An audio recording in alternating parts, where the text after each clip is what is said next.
এই আমাদের নকিল বিল, এই নকিল বিলের কিন্তু আরেকটি গল্প আছে। সেটি হলো অনেক বেশ কিছুদিন আগে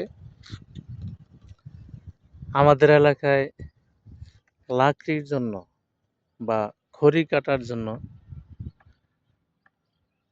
বল্লা রতনগঞ্জ ওই দিক থেকে কুমার আসতো। কুমার যারা যে মাটির হাঁড়ি পাতিল বানিয়ে বিক্রি করে, সেই কুমাররা নৌকা নিয়ে আসতো আমাদের এলাকায় খড়ি কাটার জন্য। এক সময় ওরা খড়ি কাটতো, খড়ি কেটে জঙ্গল থেকে আমলকি খাইতো। জঙ্গলে প্রচুর আমলকি, যেটা আওলা গোঠা বলে বা আমলকি বলে, এগুলা ওরা খাইতো। খাওয়ার পর লাকড়ি বোঝাই করে যখন লাকড়ি দিয়ে নৌকা বোঝাই করে নৌকা নিয়ে যাইতেছে, ঠিক নকিল বিলের মাঝখানে যেয়া ওই কুমারদের পানির পিপাসা লাগছে। তখন এরা নকিল বিল থেকে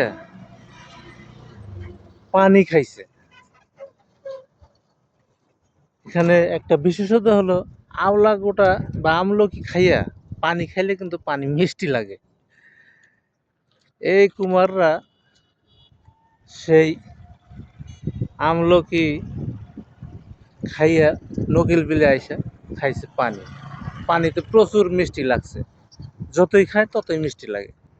পরে তারা করছে কি, তাদের ওই লাকড়িগুলা পানিতে ফালাই দিয়া নৌকা বোঝাই করে নকিল বিলের পানি নিয়ে গেছে খাওয়ার জন্য। এমনও কাহিনী এই নকিল বিলের আছে। এই সেই আমাদের বহেরাতুল ঘাটেশ্বরীর নকিল বিল। আসসালামু আলাইকুম।